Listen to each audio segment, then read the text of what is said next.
চট্টগ্রাম বিশ্ববিদ্যালয়ের খবর, ভাড়া বাসায় ছাত্রীর প্রবেশে দেরি নিয়ে চট্টগ্রাম বিশ্ববিদ্যালয়ে তুলকালাম। রাত থেকে শিক্ষার্থী স্থানীয়রা দফায় দফায় সংঘর্ষে জড়ান। ফের মুখোমুখি অবস্থানের দুপক্ষ। বিস্তারিত জানতে চট্টগ্রাম বিশ্ববিদ্যালয়ে আছেন রিপোর্টার পার্থপ্রতিম বিশ্বাস, সরাসরি যাচ্ছি তার কাছে।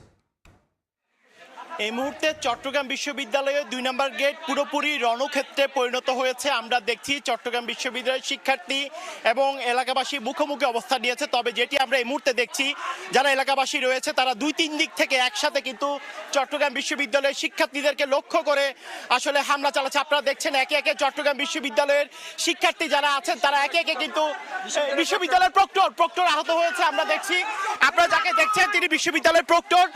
আপনাদের ক্যামেরায় যে দেখছেন বিশ্ববিদ্যালয়ের প্রক্টর আহত অবস্থায় ছাত্ররা উদ্ধার করে কিন্তু নিয়ে যাচ্ছে। এবং সেক্ষেত্রে এর আগে আমরা দেখেছি চট্টগ্রাম বিশ্ববিদ্যালয়ের প্রভিসি তিনিও কিন্তু আহত হয়েছেন এবং এখন